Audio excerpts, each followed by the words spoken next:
Hey, welcome sports fans to Modern Day's Gymnasium in Evansville, Indiana. We got a big one for you tonight. It's number 2, Modern Day versus number 5, Perry Meridian. Here with me on the pregame show is a 26-year career at Modern Day is Mr. Mike Gable, an astounding record of 533 wins, 14 losses, and 2 ties. Folks, that's good enough for a United States all-time high school record. You think it can't get any better than that? Well, maybe it can, because right next to him is his running mate, Randy Helfrich. Randy put together an amazing 450 wins and 0 losses in his JV career. Now, these two characters combined for 9 state titles in a row, 12 total, and they have 6 IHSA all-sports records they still hold today. They continued a string of 42 consecutive sectional titles that continue through this day. Gentlemen, welcome. Thank you, John. Thanks, John. Great to be here. Boy, if this junior varsity match is any indication, we're in for a barn burner tonight, huh, Mike? It's a great atmosphere. The junior varsity wrestlers got to compete in a packed house, in front of a packed house, and they certainly took it down to the last match. So it's a privilege for them to be involved in an atmosphere like this. Boy, you're right, Mike. It is electric. I got here about 5:15, and the gym was already 2/3 of the way full. Randy, I'm gonna give you the tough question here, okay? All right. Let's take you out of your shoes for a minute. You're Perry Meridian's coach. You come down here. It's a nearly packed house, a very hostile environment. What do you do to get your kids prepared for that? Well, I think it's important that they try to get off to a good start. Starting at 126 pounds tonight. As Mike and I always told our kids, in any big meet, you got to maximize your wins and minimize your losses. So they're going to come in places where they may not be the favored wrestler. They're going to have to fight. That goes for both teams. Well, Mike, Randy brings up a great point there. We're starting at 126 tonight. I know you've studied the lineups here. Do you think that has any effect one way or the other? Well, I think both squads are good. Modern Day is definitely loaded. One of the toughest group of wrestlers Modern Day's put on the team before, actually, to date, all the way through 170. So they're pretty solid. Now, Perry's got a couple holes, I think, and it might be at the very end of the finals and the dual matches, last 2, where Modern Day's got some highly ranked kids, had great exposure and great history already behind them. So that might give a little bit of a, if the match is close at that point, I think Modern Day would have to be the favorite. We sure have some great matchups tonight. Randy, one of the first big ones we're going to see tonight is 145, and that's number 1 Matt Lee versus number 4 Warren Kid from Perry Meridian. What do you think about that one? Oh, I think that one alone would be worth the price of admission tonight. Really looking forward to that one. 2 really tough kids, tested kids, not only in the Indiana high school season, but also in summer wrestling as well. And Matt Lee is really seems to have stepped up his game this year. He looks really tough. It's going to take a good wrestler to beat him, but I understand Aiden Warren is that kind of guy, so I'm really looking forward to that one. Yeah, he is. Mike, right after that at 152, we've got another huge matchup. Perry Meridian brings her kid that was runner-up in the state last year, Sammy Fair, against 7th-ranked Eli Dickens. What do you think about that one? Well, just like Randy said about the match before, every match is going to be key, important. Perry's, as far as the lower levels tonight in JV, very aggressive, and we know we're going to see that again as far as their attack mode on their feet. Sammy Fair is very good. Dickens I think his strength is on his feet, so that could be a real competitive match, just like so many are going to be tonight. Right, and that one's kind of unique. You got 2 guys that have jumped major weight classes from last year. Yes. Fair was state runner-up at 126 last year, and Dickens was 132 last year, so they both moved up. So this is a pretty big match tonight. I'm going to throw it back to you guys. What's the biggest match the 2 of you ever coached in this building? There were too many good ones to say. I'll tell you what, it's really nice to see this atmosphere and a crowd like this. It's like the good old days in a way that it's a privilege for Perry to be here in front of this crowd, and it's certainly a privilege for Modern Day to be in front of this crowd here at home. But we had some great ones, Lawrence North, Belmont, you name it. Back in the early days when Randy and I first got our start, the Bloomington schools were at the top of the state. There's just too many. Evansville Central, Mater Dei, one year, this place was packed to the gills, and it was a great, great match. So the atmosphere is always great here. All right. So I guess we got a couple of more minutes here before we get started. I'd be remiss if I didn't recognize our broadcast partner here, Craig Akers. He drove 2 hours and 8 minutes to bring this match to you tonight from West Washington, so we appreciate that. So let's, before we wrap up here, so Randy, I talked to Jim Tante about this. You remember him, the former Perry Meridian coach now at Warren Central. And I asked him who was going to win the match. So he has it turned on 2 matches here. And if one of them goes one way, Mater Dei wins. If it goes the other way, Perry wins. What's your take on that? Well, I think there are going to be a lot of those matches, but some through the middle, you know, are definitely those kind. Just like we spoke earlier, the Lee match at 145, Lee Warren match. That's going to be a big one. Actually, that string of 4 matches there, from 45 to 71. Is going to go a big way to determine who wins this match. I think the great thing about wrestling team dual meet is every wrestler counts, and everyone's got to do his job. So the weaker, maybe not the greatest athletes, they got a real say in who's going to win this meet tonight. So all of them are important. Yeah. Well, I'm going to turn it over to you guys. I wish I had a video on Mike Gable because you see him. He's about ready to dance here. Mike, what's your prediction on the outcome tonight? I'm not making a prediction. I'll tell you when it's all over, okay? Thanks, fellas. Thank you. Thank you, John.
since 1972. Truly one of modern day's great wrestling families. This one here tonight's a good one. He's a second-year starter and a senior captain. 13th in the state. Blaine Mayer.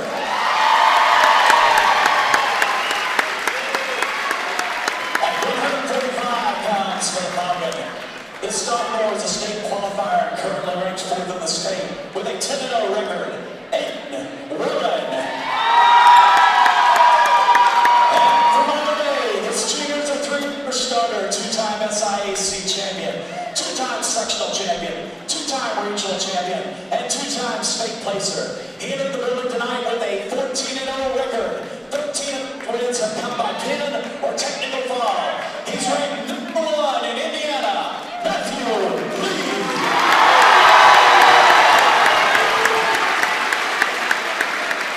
At 152 pounds for the Falcon, the senior 2018 state runner-up. He's 9-2, semi-fair.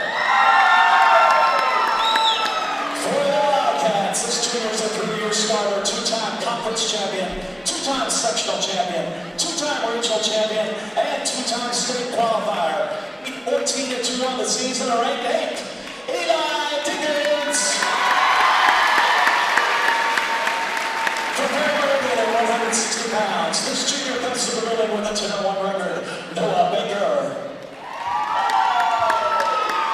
Representing the red and gold, he is a multi-time ISWA state champion. Guess what? He's a freshman and he's ranked 7th in the state of Indiana at 160 pounds. Gabe Sellers. At 170 pounds for Perry Meridian, this senior was the 7th place finisher in state last year. He's currently to Brooks Davis. From Monterey, this junior is a 3-year starter, 2-time sectional champion, and 2-time semi-state qualifier. On this campaign, he has produced 16 wins against only 1 setback. He entered this contest rated 7th in the state. McCartney Parkinson. At 182 pounds for the Perry Meridian Falcons, the senior. Terry Aiken. And starting this junior is a first-year starter and just cracked the rankings. Dex Leonard. At 195 pounds for the Falcons, he's an 8-2 junior, Tyler Goodall. And from Monterey, you see him tackle and punt on the football field. Now you see him in the starting lineup. He's a 195-pound junior, John McBroom. At 220 pounds for the Falcons, he's a returning semi-state qualifier and is currently ranked 16th, Austin Lane. Over red and gold, we have another one. He's a freshman and he's a 220-pounder, Joe Crow. At 285 pounds for the Falcons, he's the 2017 Marion County runner-up, Jones. At the big man for the Wildcats, he's leading the team. He's the senior and a first-year starter, Matt Woodruff. Let's go to the lineup for the Falcons. He's a sophomore and was the 2018 state runner-up, Alex Putty. This sophomore is a first-year starter, multi-time ISWA state champion, and enters this contest 15 wins and 1 loss. He's ranked 7th in the state. Alec Freeman. And 113 pounds for the Falcons. Last year, this sophomore, the Marion freshman champ, Drew Haggerty. And for the Wildcats, he's a second-year starter, returning SIAC champion, sectional champion, regional champion, and state qualifier. On this campaign, he is a perfect 14-0, 11 of those wins producing bonus points. He's a sophomore and is ranked 4th in the state.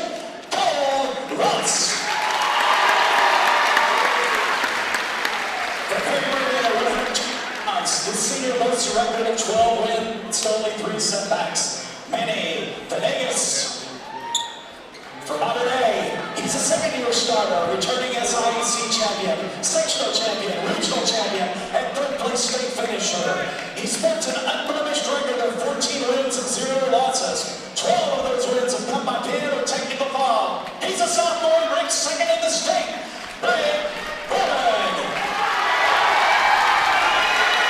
Performance and coach.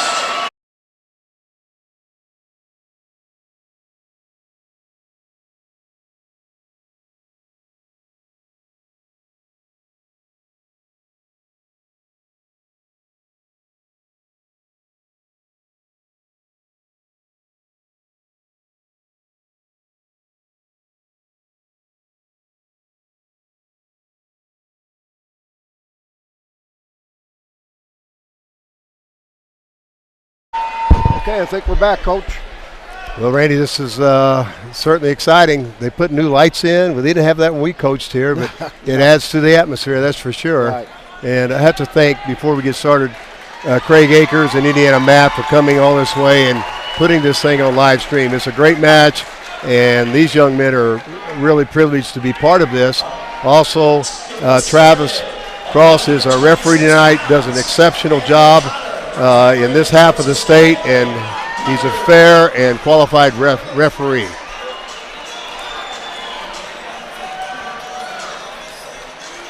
Yeah, looking up checking out Travis's history here a little bit. This is his 12th year officiating, and he's refereed all the way up to the team state final. So we have a good referee here for us tonight. Okay, it's now Egley with a quick fireman's carry for a takedown, gets 2 points against Anthony Cotter. And we're starting at 126, and for those who don't know, that's determined by a toss of the coin, or they pull it out of the hat, which weight class will start. And that could have some implications as far as how this match goes, the meet. Right. You never know. Team can get a little momentum going, wrestle through their strengths, and sometimes have a big effect on the effort you get out of your wrestlers. Both schools have extremely strong tradition and history in wrestling. Perry Meridian has picked up 3 IHSAA state championships. Mater Dei, of course, has picked up 12, and both have met numerous times. I think the overall record, Mater Dei versus Perry, is 5-3, and most of those times have come at either the coaches' state tournament or in the old IHSAA dual tournament. They have never met before tonight in the regular season in a dual meet. They've got escape here. Cotter's on his feet. Going to field each out a little bit. Nice shot blocked with a front headlock, and a nice head whip by Egley to get another takedown, 2 points with 23 seconds left in the first period.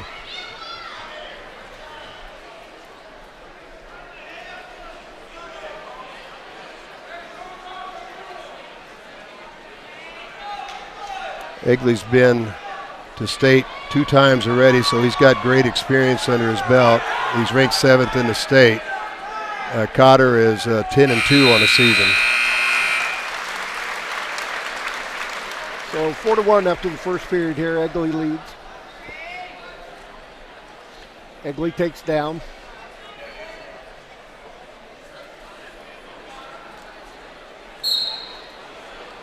So Pod's stand-up attempt there. Cotter's looking for possibly a cradle situation. Egley's flat to the mat. Cotter's controlling the upper body, doing a great job of keeping pressure on Egley to keep him pinned to the mat. There's not a lot you can do from that position where Egley is. And Cotter is pretty content riding him right here, trying to wear him down. Egley's got to limp that leg out and get his hips out of there so he can get something going. He hipped in. No time to relax out there. Never. 5-1 score. And Egley has scored both takedowns so far. We'll see if he can come up with another one, and he does. Outside fireman. He made that one look easy, Coach. Now Egley's going for the cradle.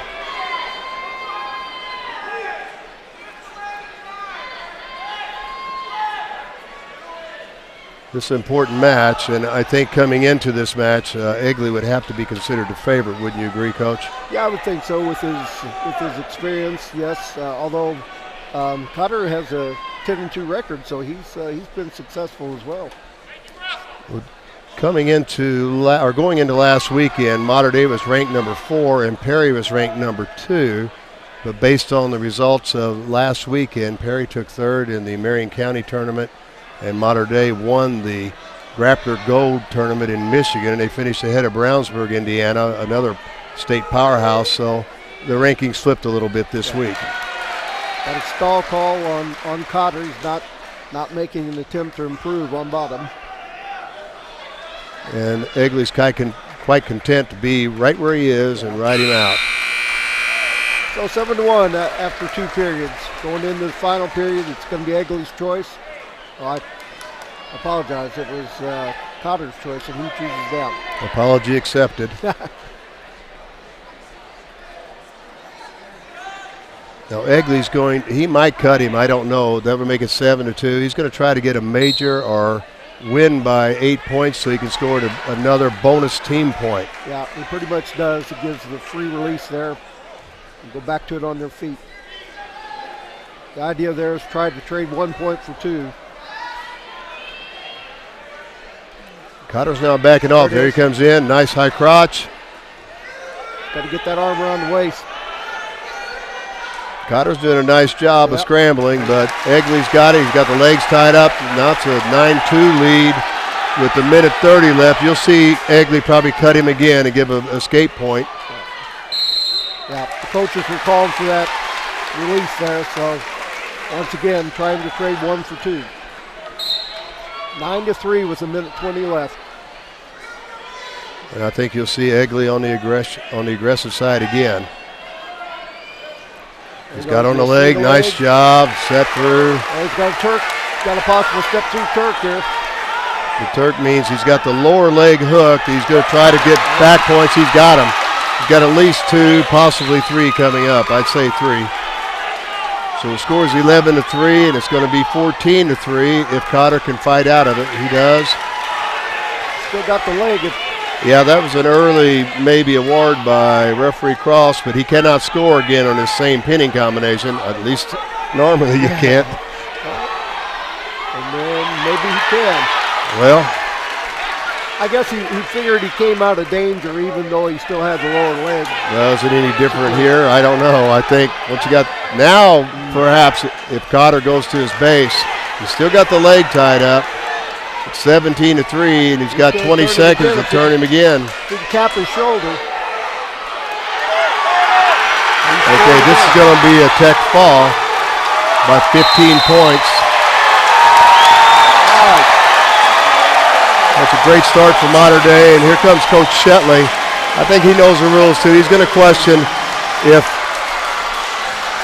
Egley ever gave the leg free and it should have been back points or near fall points 2 more times in the same, what some people consider the same pinning combination. I think if I were in Coach Shetley's shoes, I'd be over here talking to the referee too. You'd be having a very nice, polite conversation. Yes, Mr. Referee, sir. But there's no change. Team score is 5-0 Mater Dei. And continuing in that trend for Mater Dei, we got another Egley coming up here. Clay is a senior. He's also made it to state 2 times, and he's wrestling. We'll find out for sure. I believe it's Caballero. Okay. Sometimes in these matches, there's a little bit of jiggling going on, so we don't know for sure who, until they step on a mat, who will wrestle. So this is Ridge Caballero. Oh, nice single leg. Attempted a cradle off of that, but Caballero did a nice job fighting out of it. Perry weighed in 2 wrestlers at 132, and they could jockey around a little bit and try to put the wrestler they think had a better chance to win in each of the 2 weight classes. So we see the results of that. I think they're going to pretty well stay with their lineups tonight, though. This is still December, and they've got Team State coming up as far as the Indiana High School Coaches Association team duels in about a week. And then, of course, we're getting ready to hunt for the state tournament itself, the individual tournament. So a lot of wrestling left for both teams, regardless of what happens tonight. Egley looks like he's going to give him the free release now. He's going to cut him with a minute left. Straight on double attack. Attempted headlock. Oh. Out of bounds is the call. Knees went down. Must have hit the line there. He was going for the big move. Egley went for the headlock and nearly had it on the edge of the mat. I do think in these first two matches, the Egley brothers have really been aggressive on their feet. Really nice arm drag to a single there for scoring the takedown. Now he's got a near side arm bar. He's rolling the arm under. He'd like to try to pull it back and pull it behind the back and run what is called a hammerlock half. Or switch off and maybe perhaps run a cradle. Got 15 seconds left in the period, so he's more than likely just going to maintain his advantage until the time runs out. And I think Cavallero will probably go along with that.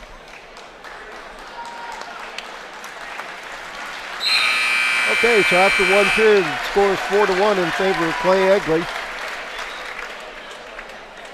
And Mr. Cavallero chooses the down position to start second period.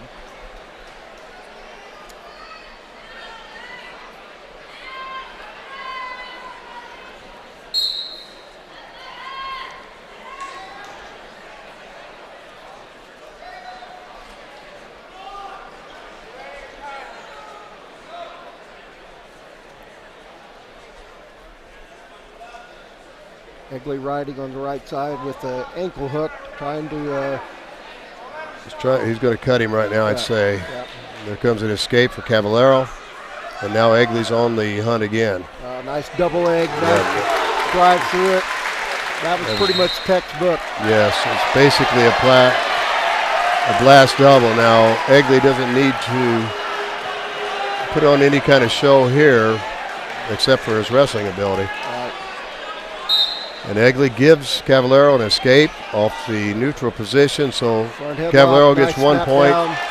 Egley's getting a lot of confidence as this match goes on. Right. That was just a really nice snap down, spin behind, go behind. I think we'll see another neutral position, or he'll cut him for an escape. Go optional start here. 1 point for Cavallero.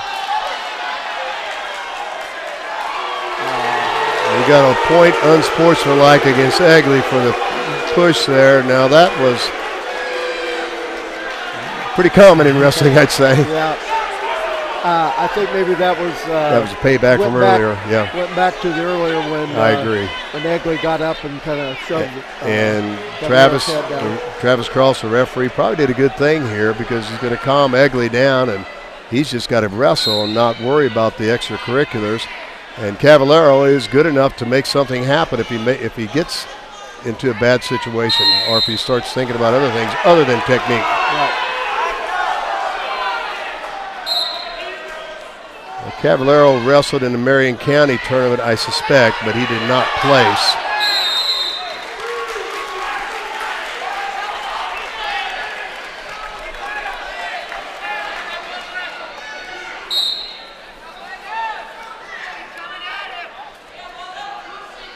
Egley working off 2-on-1, goes to a single leg off of it. Nice job. spin. Good mat awareness. He pulled him back in and scored his points. This is going to be another major coming up, I do believe. With 43 seconds left in the second period, I'd say Egley's going to cut him again, unless he can wrap up a quick pinning combination. Scores 10-5 right now. Here comes a cut. 10-6. Shot by Cavallero is blocked easily by Egley. But Cavallero's not stopping. He's continuing to move. So Egley's got to keep his technique. Nice arm drag. Caballero's got to try to hold on here 20 seconds and not give up another takedown. That'd be a win for him. 2-on-1 by Egley, and Caballero's trying to block out. He's got some success at doing so. They're circling the mat. There comes a warning, penalty. All right, so after 2, the score is 11-6 for Clay Egley. And we're going back into neutral.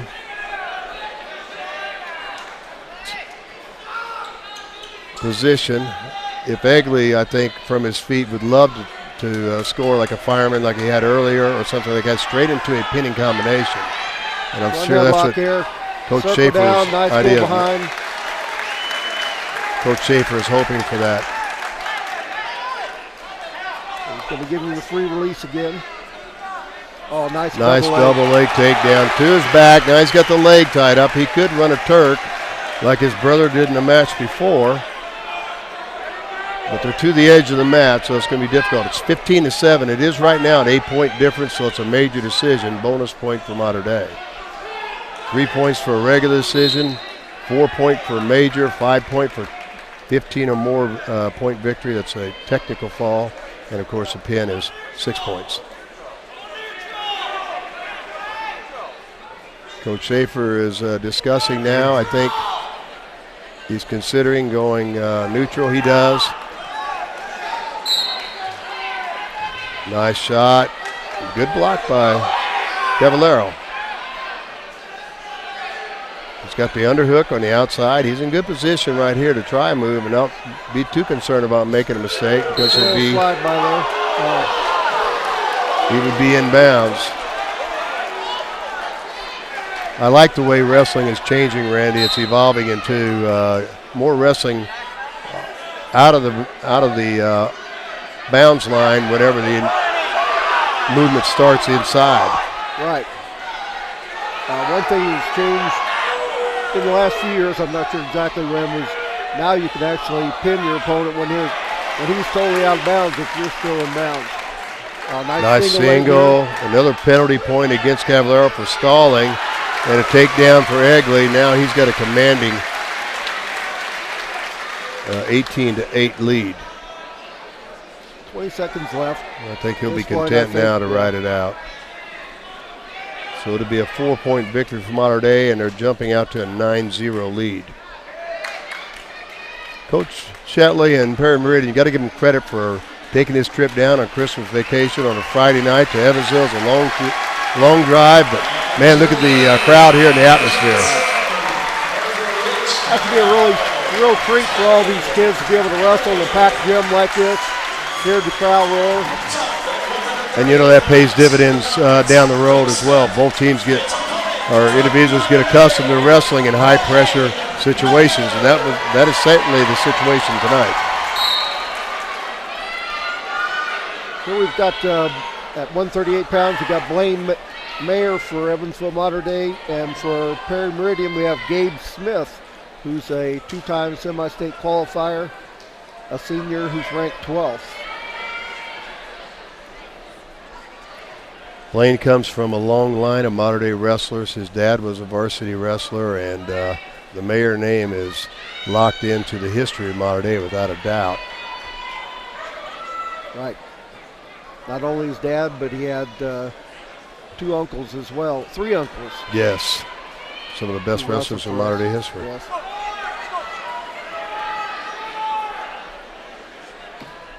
Well, Smith finished last week in the Marion County tournament, 3rd place.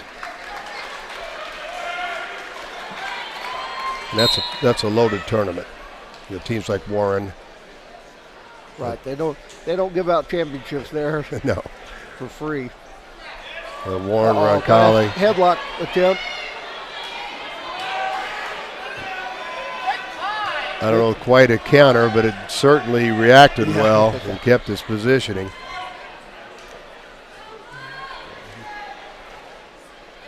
Let's say Smith is in the same position, going to look for something similar.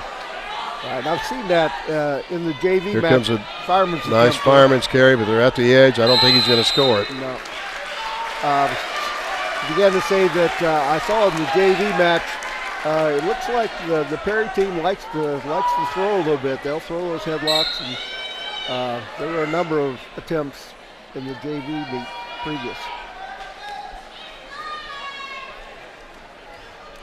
What was the result last year, Coach? Mater Dei versus Perry in the Indiana Coaches Association Team State Duels? In the Team State Duels last year, I believe the Perry Meridian won that one 34-25, I believe was the final score there. I believe it was a 9-point deficit. Okay, we got 0-0 after one period. And Mayer correctly, or a good decision, chooses down in case it would happen to be tied at the end of regulation. He'd have a little bit of an option if it went even further, deeper into the overtimes. A lot of these wrestlers competed against each other last year in Team State Duels, so I'd have to say this atmosphere is at least as good as the atmosphere of Team State because of the time period, because of the distance that teams have to come, and it doesn't get much better than this for a dual meet. Blaine Mayer's on the board first. Did a nice little sit out, hip heist, came to his feet. Scored the escape.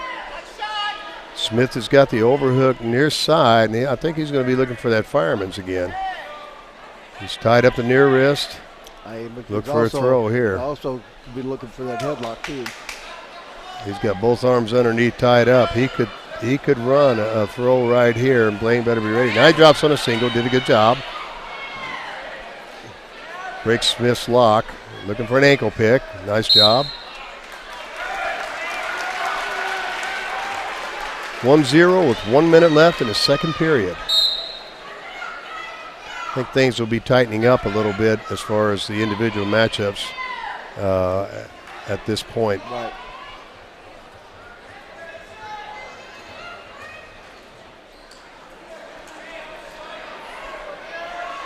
Attempted snap down. Front headlock to try to head whip. Blaine did a nice job of reacting, responding, and shot in, tried to get the leg. Now he's got the overhook and wrist tie again, does Smith. And I think he's going to try to get Blaine to move. Oh, nice move. That's a good move there, but I think the referee is correct.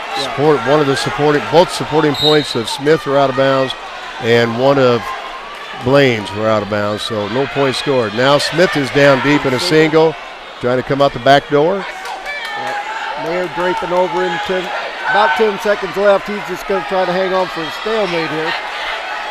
7 seconds left. Coach Schaefer's yelling, hang on, and Coach Shetley say, get that arm around the waist and score your two. And it ends up no score. 1-0 going into the third. So the score's not really a good indicator of the action. They've actually been after each other pretty well. I agree. There's been a lot of activity, just not many points. Nice stand up by Brought him right. Nice counter by Blaine. There's been a lot. There's been a flurry of action. That means these two are pretty equally or evenly matched. That's a good thing. Mm-hmm. He's working on the wrist. Smith is to try to get his hips free. And Blaine's doing a nice job. Ran a near side Nelson. He's a little high. He's in trouble. Oh, Smith's got at least one here, maybe two. He's got the two. 2-point reversal. And now Smith takes the lead with a minute 20 left in the third period.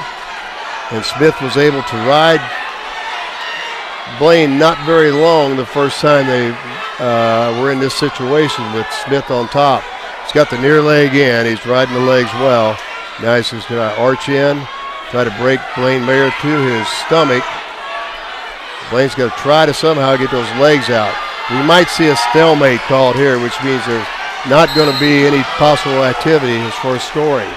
Instead, we've got a potentially dangerous. He had that shoulder a little bit torqued out of there. So, Mr. Cross called it potential dangerous. It's a good call. Don't want anyone to get injured at this point.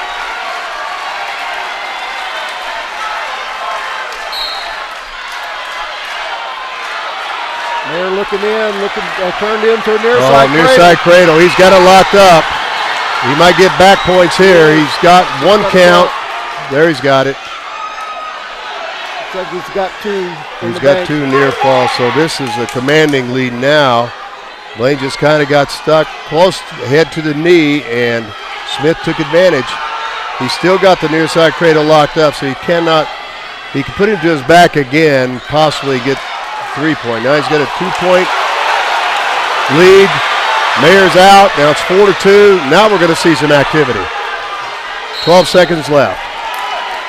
And you're going to see Smith, I would think, try to circle and block. It's one of those run for us, run.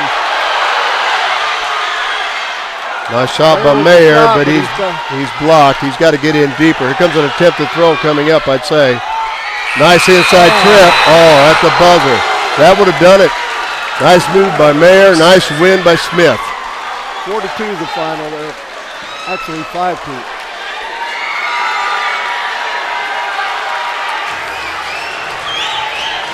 That was a key win for Perry. And here's one of the marquee matches of the night coming up, Coach. Matthew Lee is really, really wrestling well right now, of course, with that family history line in front of him. He's starting to make his own noise at this point. He finished 7th in the state 2 times already, and he's a junior. He's undefeated this year. He won the Grappler Gold in Michigan last week, and he's got his hands full tonight, too, with Mr. Warren, who won the Marion County tournament last week. Nice snap down. Well defended by Warren, though. Good reactions. Spun, and Warren came right back to his feet. Warren is an athlete. I understand he's also a really good football player. Yes. Maybe he was all conference.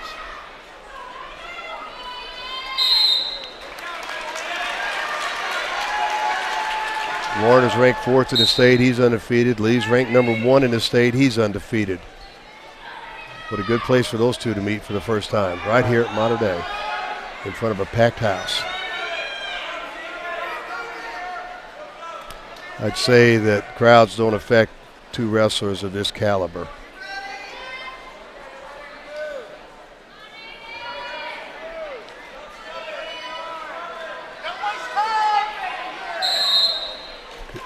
Stalemate called by Mr. Cross.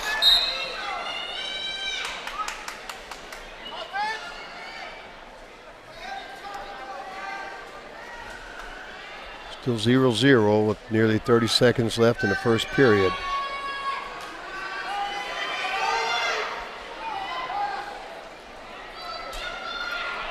Now, of course, both banging on the head, trying to create an angle, take their opponent out of their stance and create an opportunity to score. Trying to get the other wrestler to react and create an opening, a window, and then here comes an attempt to score a takedown. But it doesn't look like anything's going to happen at this period, but it could with these two great wrestlers. Single leg attempt by Lee. Less than 10 seconds now.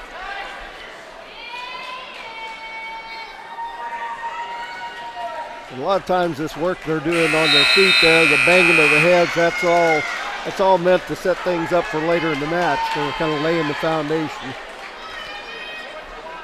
I don't know if it's called feeling each other out or not, but it is to an extent. But I think they're trying to create a strategy as well. Warren had the choice, and he took the defensive or down position, and Lee was just cautioned for an illegal starting position. We'll see how long Warren stays down. He's going to get to his feet right away. He's away, 1 point. He got that one in about 8 seconds, so nice shot. Single leg here. Got a finish, though. Warren's got a nice whizzer. He's got a real nice whizzer. He's trying to trip him down. They're out of bounds. Oh, man. Two good wrestlers went at it right there, Coach. A lesser wrestler, Lee would have had a takedown pretty easily. Warren did a great job of fighting through that.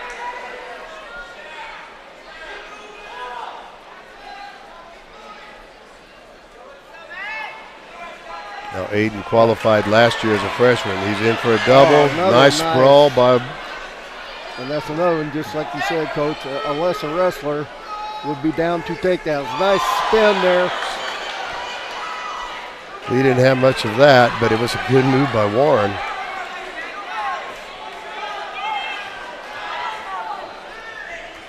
That's one of those, if it works, it's one for the highlight reel. Yes. And I'm sure it's worked for Aiden Warren before. Matt handled it well. You know, Matt travels off season like a lot of both of these teams wrestlers do, and a lot of the highly qualified wrestlers throughout the state. He wrestles. He'll travel to Columbus to work with Miran Karchalova. He'll travel to other camps. He works right here with Myra Coughlin, and I'm sure Warren does the same. Wish we knew more about the Perry wrestlers, but this is our first look at them. And not only another single leg here. There's two. Nice movement, nice takedown. Nice change of directions. You know, he went to the outside and he felt his opponent squaring up, so he went back the other way to finish the deal. Coach, as far as Matt Lee goes, not only does he go to Karchalova and Myra Coughlin and all that, but all he has to do is go home when his brothers are on break, and he's got 2 of the best wrestlers in the nation, Nick and Joe Lee, to both Penn State wrestlers to help him work on his game. Yeah, there's not many families can say they've got that type of talent sitting around the living room. I don't think they sit around much. Probably throw each other around the living room. Okay, we're good. Lee has chosen neutral.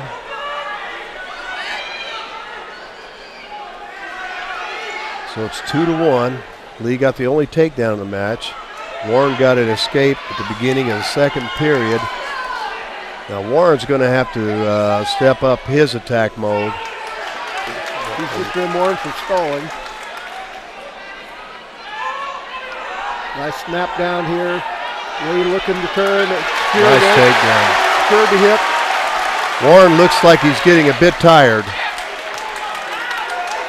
And one thing about Matthew and really his brothers and a lot of people out here is they've got pretty full gas tanks when it comes third period.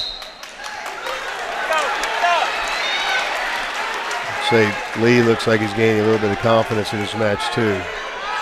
Score is 4-2.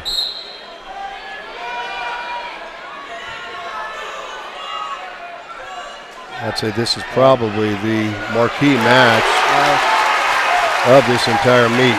Another takedown by Lee. That time he faked a single leg attempt, got Warren reacting to it, and then he just snapped him down and spun behind. That was textbook. Warren leaned and Matt helped him out with the lean. 6-2, 40 seconds left.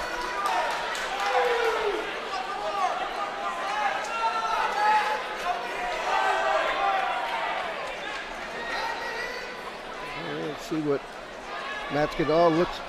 Pass the wrist behind. He's going to try to get up and get 1 point at least. There's a 2-point reversal. 6-4. Warren cuts Lee. 7-4. 12 seconds left. We'll see Warren attempt something, I do believe. But I think Matt's going to be ready. Nice shot inside. Nice takedown. Wow. Probably an ill-advised shot there. But nonetheless, he comes out with the victory, 7-6. That was a great match. Yep. Warren didn't stop wrestling. He seemed like he got a little bit tired, but he got a second burst of energy, and he came back wrestling well. But Matt, I don't know. I think Matt shooting like that right at the end was probably a good thing. If you're going to counter and you get a single leg, you could probably stalemate things through the final buzzer, but Warren did a great job of countering and throwing him by. Now we got another one of the marquee matchups. Right. Sam Fair for Perry Meridian, state runner-up last year at 126 pounds.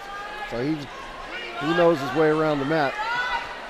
As does Dickens. Nice Move by Dickens, going for a takedown too. He got it.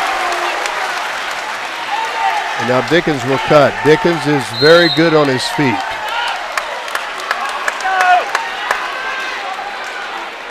And it takes a lot of confidence to give points away to a defending state runner-up. Yes, it does. Dickens has been up there a couple times to state, as has Fair, but Fair has advanced all the way to the state finals. He's working off of 2-on-1 now.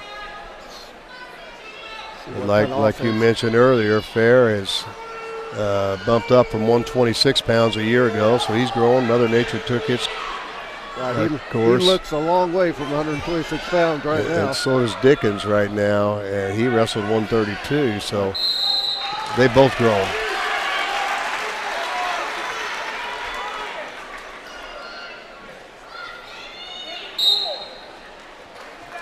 Back to that 2-on-1 for Fair. Dickens looking to neutralize that and look for some offense of his own.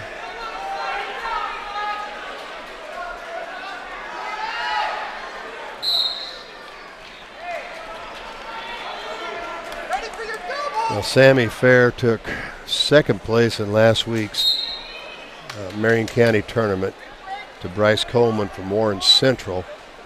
And Warren Central is currently ranked number 1 in the state. So nice swing single. Out. Finished with an outside fireman's almost. And he rolled through. Fair did a nice rolling through, and Dickens followed right with him. Showed some good perseverance by Dickens because it looked like Fair was gonna come out of that. We got 9 seconds left, and there's not much movement right now. I'm sure Fair's going to probably save it for a second period, and we'll probably see a neutral situation coming here.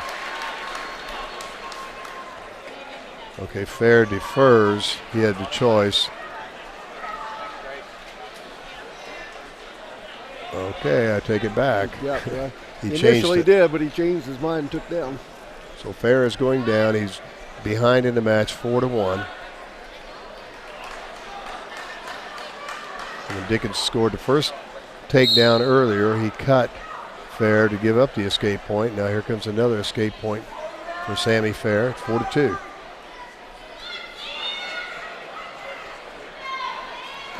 What's interesting with Dickens, he's done a nice job of following through. Both of his takedowns came almost on secondary or reactionary moves that he followed up from his initial move when Fair countered. Right.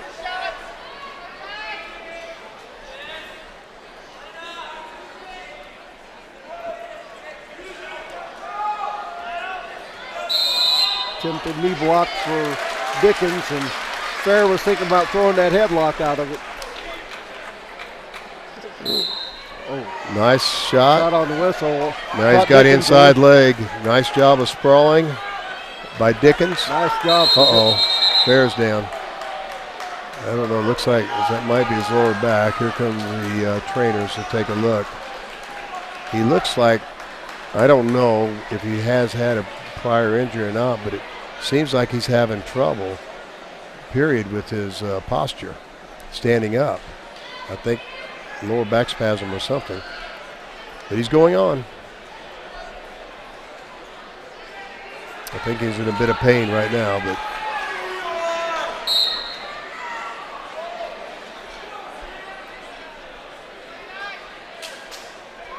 the team score is 12-3 Mater Dei at this point.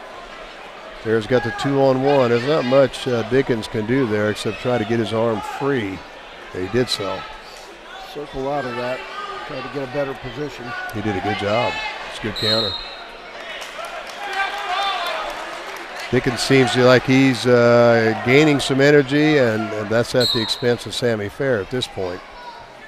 But we saw in the last match, it looked that way with Lee, and that ended up being a one-pointer with a flurry. There comes a warning and a penalty point against Fair, so the score becomes 5-2. Yeah, when you're going straight backwards out of bounds, nice shot attempt. Well countered. Dickens secures the takedown. Of course, Coach wouldn't tell us anything from Fair's standpoint, but Dickens is wrestling really well and really aggressively, and Fair seems to be not himself, I'll put it that way. You never know when a wrestler comes in what nagging injuries or ailments they may have. Right now he's just trying to maintain a base on the bottom. Here comes another penalty point against him. I'm not sure you can see his face at home, but there's some definite pain there for the Paramedian wrestler.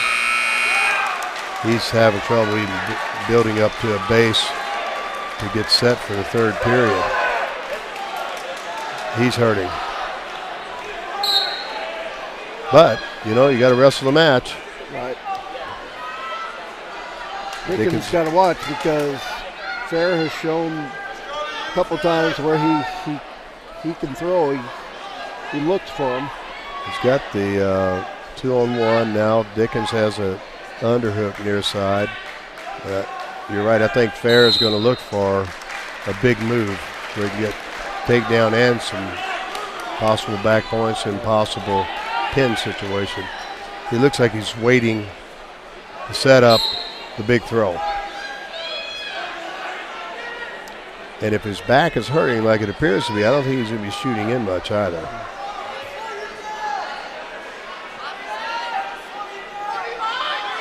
You got to credit Dickens for wrestling a good match. Nice attempt to get a double leg. Coming in straight here. He's got his arms crossed, which he could step across. Throw out of here, yeah. And throw Dickens. Dickens got to be careful in this situation. Fair is looking for it. You know he can wrestle upper body. He's still got the arms. Balance that way. He's inviting Dickens to step into it.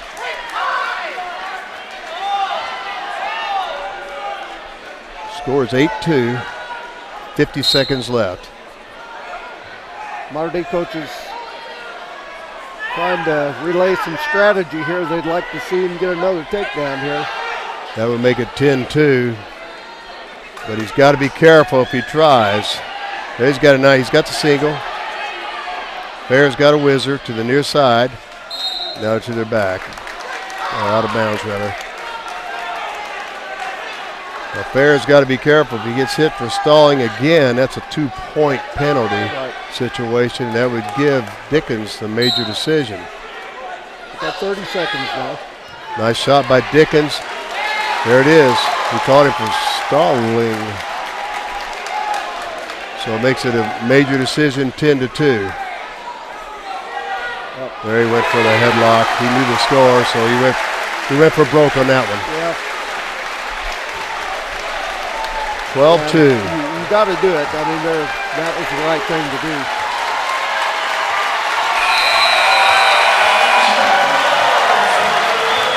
So a big win for Modern Day. Certainly is. 16-3. Going into the 160-pound class. Big win for Eli Dickens from Modern Day. Two-time state placers faced off right here in that match.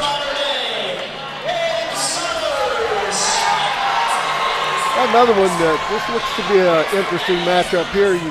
Noah Baker, a junior for Perry Meridian with a 10-1 record. So once again, he's seen a lot of success this year against Gabe Sollers, the Modern Day freshman. His one loss was last weekend in the finals of the Marion County tournament, once again to a Warren Central wrestler, Aaron Taylor, so nothing to be ashamed of there. Warren Central's really solid. And Sollers, being a freshman, he doesn't wrestle like a freshman, we'll put it that way.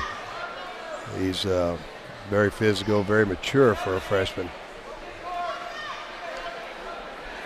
And he's got a lot of wrestling experience.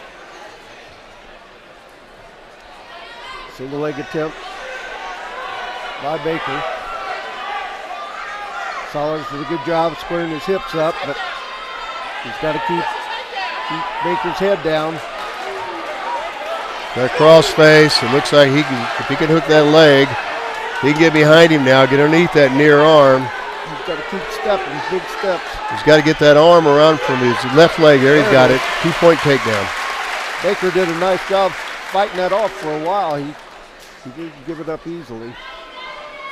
Sollers did a nice job being persistent, staying after it. Sollers put the leg in. I think it is interesting, Randy, that last year these two teams wrestled in a dual meet in the Coaches Association state duels, and both have a good number of wrestlers back from those from teams from last year, but I don't think there are any repeat matchups. No, I think you're correct. We did take a look at that, and Sollers potentially dangerous there. He had that shoulder torqued pretty good, so probably the proper call by referee Cross. He's a freshman. This young man's got a tremendous future ahead. Yeah.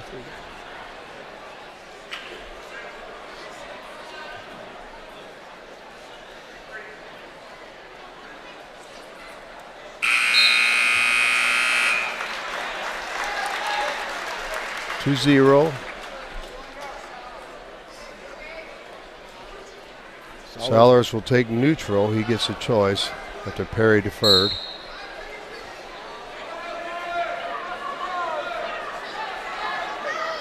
He doesn't act like a freshman at this upper weight class, really. Right, it's not unusual to see freshmen in the lineup in the lower weights, but once you get into the upper mid-weights, they're a little bit rarer, especially successful ones. Yes.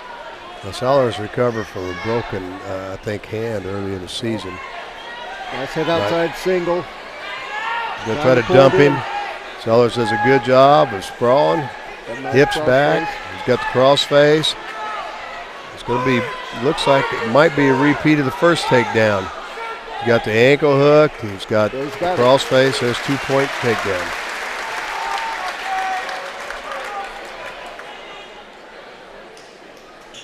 Now Sollers going to try to throw a leg in again. He's trying to. A little bit loose here. Not quite. He's got the far ankle. Up.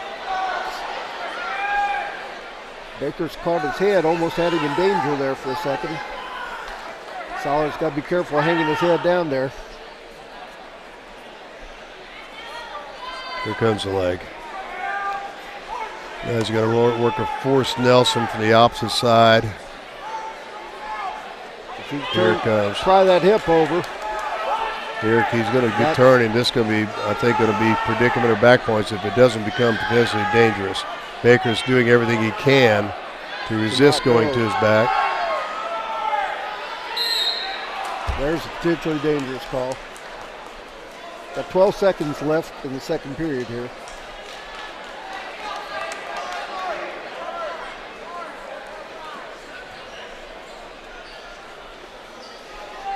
If you're Sollers, you want to not give anything away here in that last 12 seconds. Maintain your margin of. Exactly, and Baker wants to try to get 1 point out of it to make it a little closer score. Sollers is in control of the match.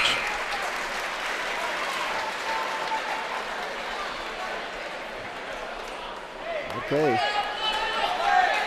Okay, if Baker he takes selected top, so that means he's confident in his ability to turn people. And maybe not so confident as far as getting a takedown or getting off the bottom. Right. Normally, a wrestler would choose probably the down position so he can score escape or a reversal. But I think you're going to see Baker try to ride the legs. Pull him into the crab ride here. And looks like Sollers has seen this type of situation before. Baker's way high. Yeah. Good job. If he can just push the hip away and pop his head Get out. to his feet right now and just, well. He must have had a full Nelson. I didn't see it. They were turned away from us. I couldn't see it either, Coach. There's a penalty against Baker, so it makes the score 5-0. He's got the crab ride. He's running a near Nelson. He's got the bar arm And he's trying to slap the legs in, so that's obviously why Baker chose the top position, because he's a legger, I'll say. Sollers needs to keep him sealed off and keep his hips down and away and try to get under. He's under that leg there. If he can get some separation, he might be able to pop his head out the back. Baker's in a bit of a predicament right here as far as being so high, but he looks like he's got confidence. Been in this situation before. He didn't panic. And it's called a stalemate, so we'll start again. 1 minute left. Score is 5-0.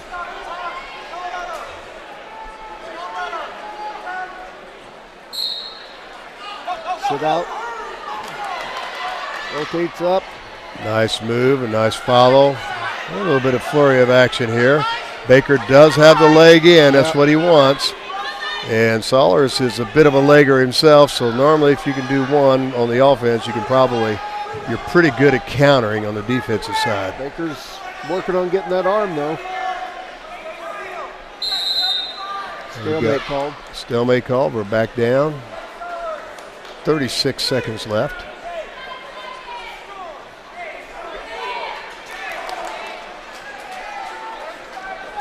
I don't know if Craig was able to get a picture of the crowd tonight or not. You did? Good job. Back to the same position again. He's really high. That leg. Sollers doesn't. He's doing it textbook. He's got his hips away. He's staying low, trying to keep the leg. If it does get in, it's way high, and it is. Baker still trying to work that power half. If he could swim here a little bit, Sollers could actually get Baker in trouble, but it's kind of. He's got this near shoulder trap with the cross body, I guess, cross shoulder. Another stalemate, and we're down to 4 seconds left in the match. So this will make it 19-3, favor of Mater Dei.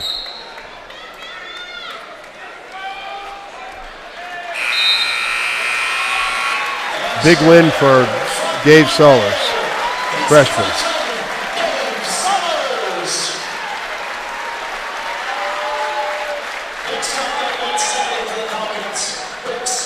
We got another good one coming up here.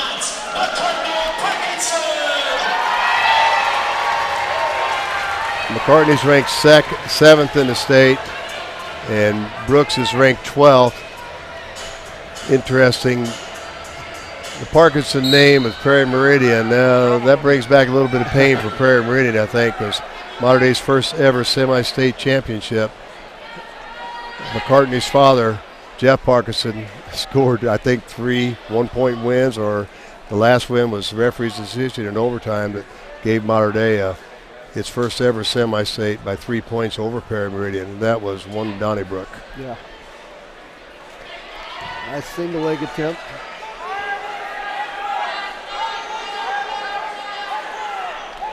Now with using his body well, he's got long legs, sprawling. That's a really difficult situation for the wrestler underneath, because you just get worn out when a guy like Parkinson sprawls on you.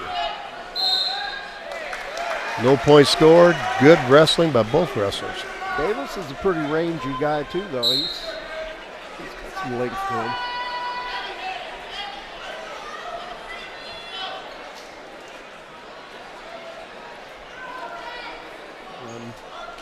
The one area where Davis has a one-up on Parkinson, he did place at the state meet last year. He was 7th place.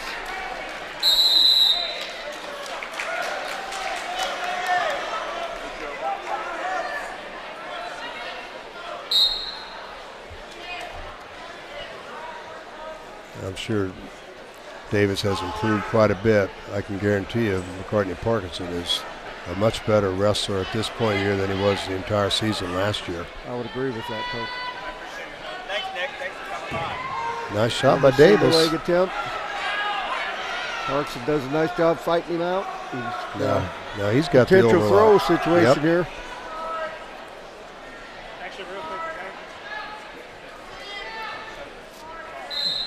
Nice movement by both wrestlers. Parkinson's using his leverage and his length really well. In the past, sometimes he he doesn't realize, a lot of times wrestlers don't realize how strong they really are when they have the length like that. It's a different style, but it is a very effective style. Does a nice job dropping his hip, getting his hips down. When those hips go down, those legs go back. It's a long journey to a takedown there for his opponent. Parkinson gets choice. He chooses down, scores 0-0. Team scores 19-3. And he's up to his feet very quickly. See if Davis could get him back to the mat. He does for temporarily. Now he's got to try to take him down within, I don't know, I would say 5 seconds, but I was told by a referee, no, there's no set rule on that. But he's got to try to take him down to the mat and work for a fall, work for offensive. He's got to escape here. He's using his body leverage so much better this year.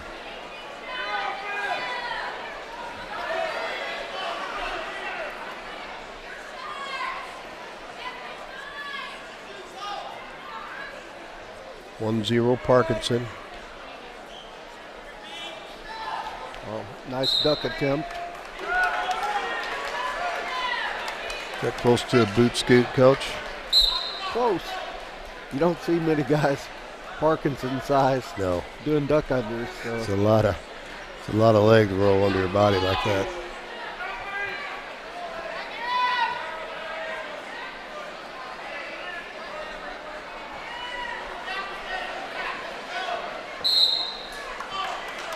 Staying in good position. Both wrestlers are playing the boundary real well. Shot by Baker, countered nicely by Parkinson. Goes to a single leg. He's got a single. Baker's got a whizzer. He's got the wrist tied. He doesn't have anything yet, but Parkinson is in real good position right now. Plants the hand, come up. Now we'll see some type of sweep. Nice job. Oh, he had nice scramble by Baker. No points. Now Baker's almost out. Now Parkinson got the leg in. He finally gets his 2-point takedown. Good flurry. That was good wrestling by both wrestlers. Sometimes a wrestler, when he feels like he's got to move and he's completed it, he's scored his points, that's when you can never let up, because his opponent's going to take right off and make his own move at that point. If you feel like you scored something, you never score until the referee says you have.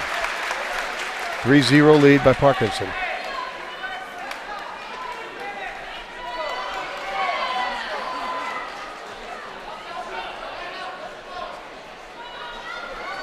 Well, once again, IndianaMat does so much for Indiana wrestling as far as keeping people informed, all the matches, all the rankings, and they are so correct. As the season goes on, they keep people informed, and now they come down to Evansville Mater Dei to film this match, and they do the same thing all the way through the state tournament. We're just really fortunate. I really appreciate that. And just like you said, it's a wealth of information there that you can keep track of wrestlers around the state, see what's going on.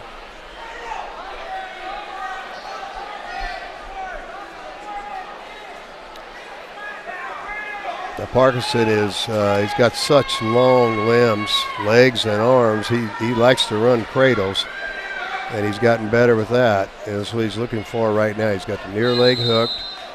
Now we got a stalling call underneath on Baker for, or was that? No, it was on Parkinson. Green. Because I guess he had the ankle hooked and his hips were on tight.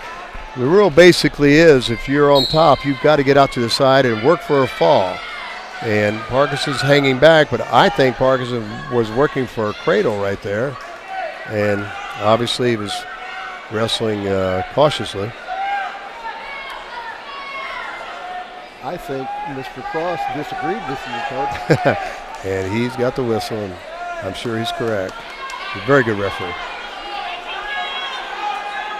You're kind of the same way he's running the claw ride there. And he is hanging back on the hips. If he comes out to the side, that might open the door for Baker to get out, and that's probably part of the reason the rule is that way. You can't hardly work for a pin when your hips are straight up on top. We're down to 15 seconds here, so Baker's going to have to do something. He's going to have to gamble. Yeah, he's not going to score many points with his head to Matt. Here comes the stalling again on Parkinson, but too little too late for Baker, I do believe. Now, if he could get It opens the door. We've seen it happen. Yeah, it's 3-1. Yeah, we've been around quite a few of those matches. Never say never, Coach. Parson, nice job getting his head down, going that deep waist. He's going to be able to ride him out now. 3-1 final. That's a big win. That's a nice win for Parkinson against a quality opponent. Yes. Now is where things will really get interesting because there's some unknowns about the quality of all the wrestlers. They're all going to be good, but they haven't faced each other, and many of them are pretty new to the varsity lineup.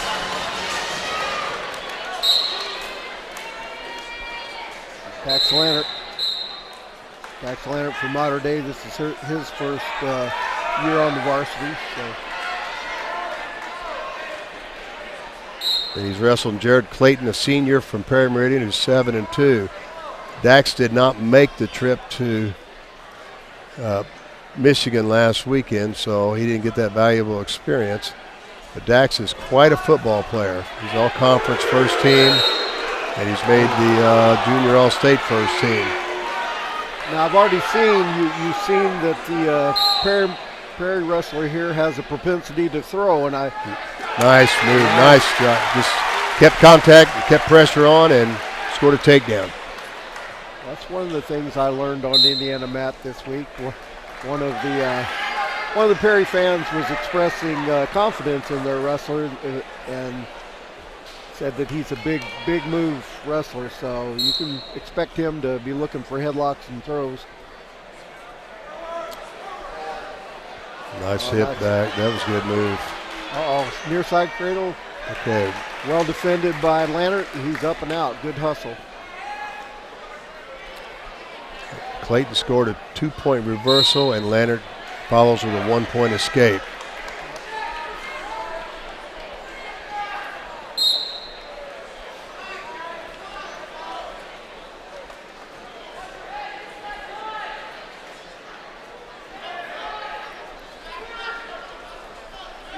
Clayton finished 5th place last week in the Marion County tournament. As I mentioned, Lannert was not able to make the trip. He had an injury that he had to have repaired. Upper body all the way here. Right. And he's built for throws and things with his. He looks very strong in the upper body, but Dax is really super quick. He's got a pretty good motor, too. Yes, he does. He's got to be careful stepping in like that straight up, walking into something. And I'm sure that's exactly what Clayton is hoping will happen. 25 seconds now. Scores 3-2 Lannert, and for Mater Dei is ahead, and Mater Dei team scores 22-3.